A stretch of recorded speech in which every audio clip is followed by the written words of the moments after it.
Hello everyone, it's Andy Glenn here. Welcome you all to another Sharks TV podcast. It's about signings.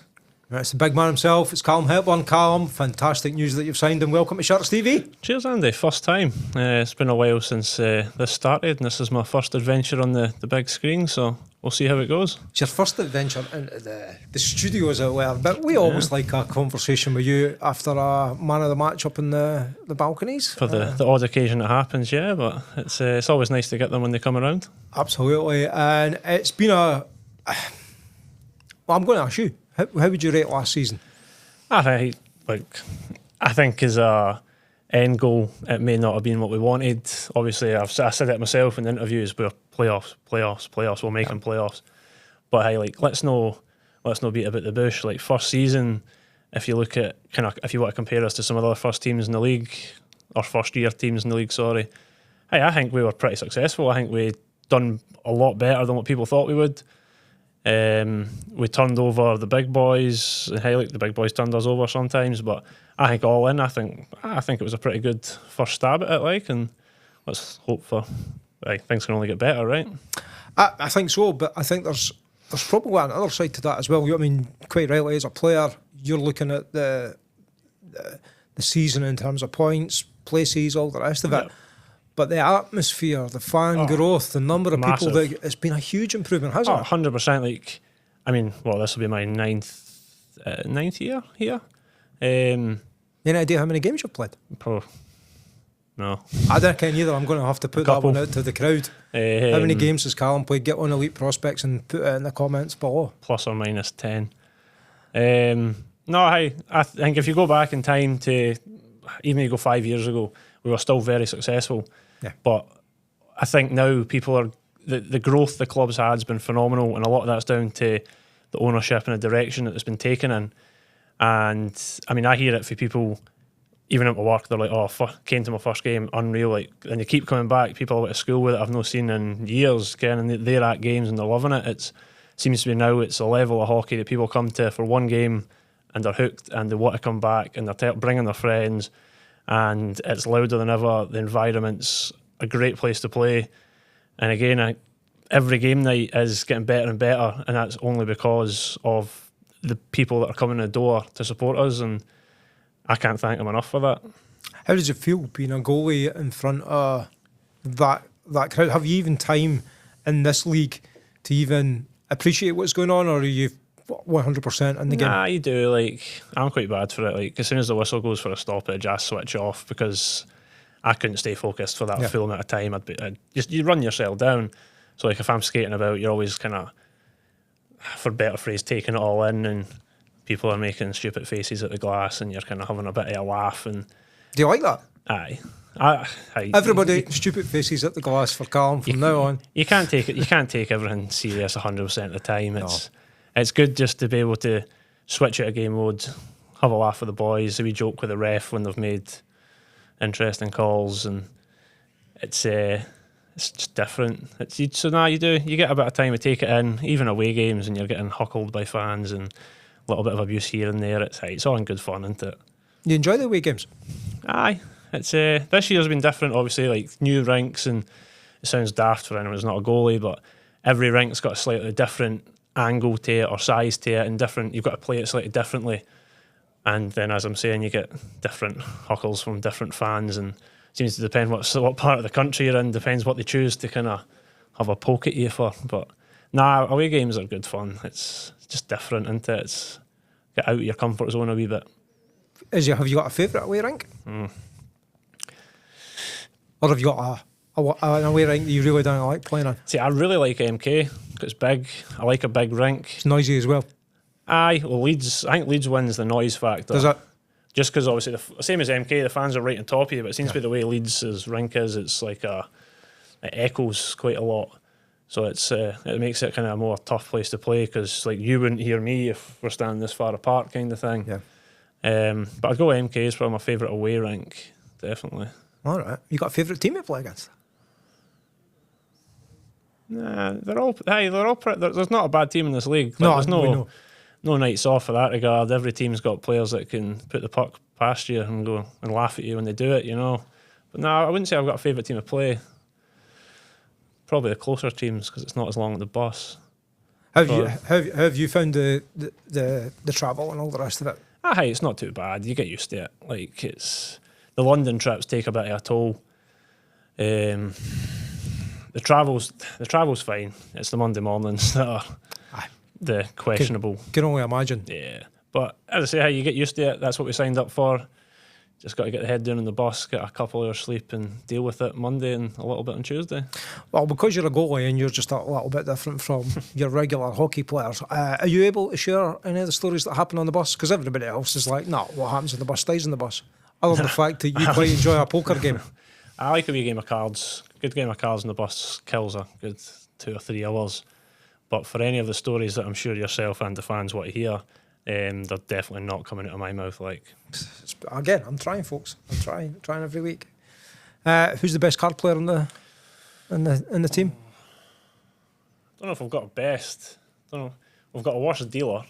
Connor Henderson's the worst dealer by far. Right. He's getting better. He is getting better, but I wouldn't say we've got a best cards player. It probably was Gappa for long enough.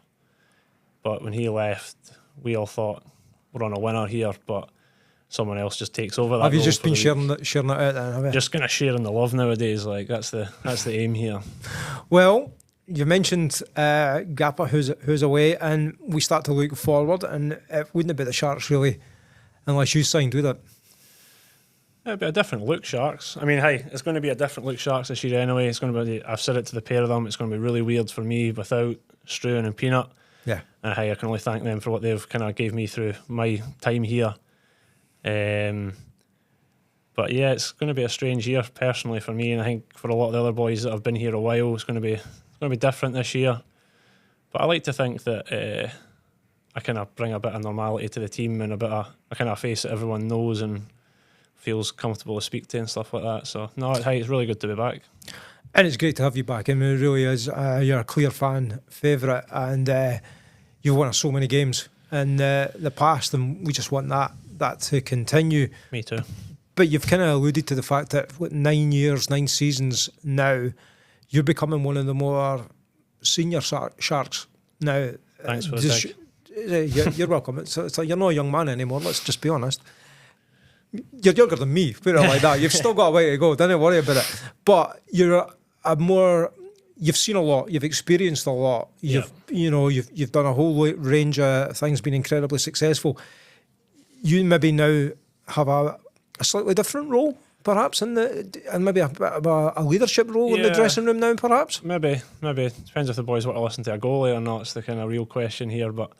Between the goalies anyway, like from like myself and obviously Logan coming up the junior system, like I like to feel like he can kind of look to me for advice or any questions he's got, he can kind of lean on me a little bit. But I feel like the kind of younger guys coming through, they do approach the kind of older guys, whether that be myself or any of the other, even like Kersey and Scotty. Kind of last year they were they were getting to that point as well. 100%. And then obviously even Stents with the young guy that he is, he's still got a pretty old head on him. And I feel like we kind of, as a collective, we're kind of taking that role of almost being the older guys that the younger guys can look to, not necessarily for help, but just someone who can kind of... You've got that experience. Show them the ropes as such, isn't it? Yeah. And we kind of said, at the start of the season, obviously, that it was a whole learning experience. What did you take from the inaugural season? It's quicker. I think I said to you in my first interview, it's nice because the boys can shoot. You said the puck goes where you expect it to go. I think that was the phrase, wasn't it? Yeah, and it does, but sometimes you still don't get it. Right? Still maybe too quick. It's inaugural season, big step up. I think any team in the National League could drop a level and realistically would dominate. I think we maybe took it a bit light, thinking it would be not less of a step, but a more manageable step than we maybe found it. And I think some of the boys maybe did find it quite a step up this year. And I think that will relate to the kind of team we've got next year. But it's a big step up. It's a good step. I'm very glad we made the step. It's something we've wanted as a club for many years now. That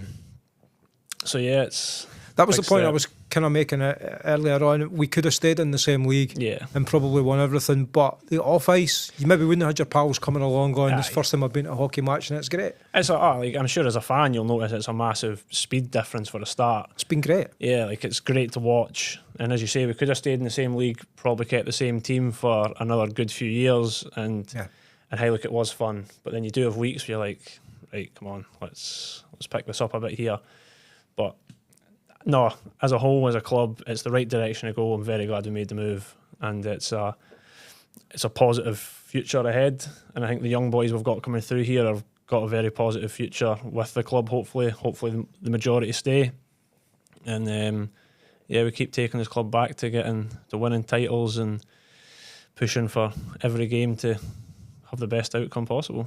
Absolutely. So with that experience and with that knowledge of the league from last year, and you probably know a lot more than me about what the team's going to look like next year. Don't worry, I'm not asking you to share anything just yet, but where are you hoping we're going to be going this coming season?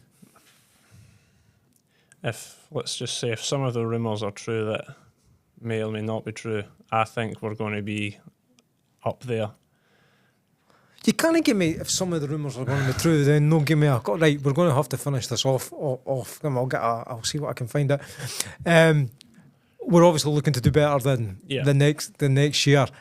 If some of the rumours that you're alluding to are true, what does that mean? How exciting is that going to be for Sharks fans? I think there's a couple of signings possibly, maybe, but maybe not, coming the fans' direction that even around, not just around the kind of the town, around the league, people will probably take note and go, they're meaning business this year. Right. I mean, I hope I'm not jinxing this year, but I hope you're not. Either, because it's sounding absolutely fantastic. Yeah. So the message to fans, and you're going to get to say the message to fans at the end, but the message to fans that I'm going to say, as well as liking, sharing and subscribing to the YouTube channel, get your season tickets, because there was times when it was a sellout last season. Yeah, definitely. And hey, every game that there's more fans there, it's better for the boys. We feel the buzz around the rink, and it makes you just want to put that extra wee bit in for the fans. Like, so get yourselves down, get your season tickets bought, get the socials followed, get to every game next year. See, you and me are like professionals at this now. I think I've done this before. Like, certainly have. Right, I would just want to say thank you so much for coming in and having a chat with me, Calum. Before we say cheerio to our viewers, the last word is to you. A message to the Solway Sharks fans on your return to the Sharks. Hi, it's great to be back. I hope you guys get down to as many games as you can next year. Cheer the boys along. We'll do our best to get the results we feel like we probably deserve. And it's good to be back. I'm glad I got welcomed back this year. Fantastic. Calum, just want to say thanks again for signing and thanks for taking the time to speak to us today. No bother, Andy. Cheers for having me. Been appreciated. And everyone at home, thank you so much for watching. This is Andy Glenn saying cheerio.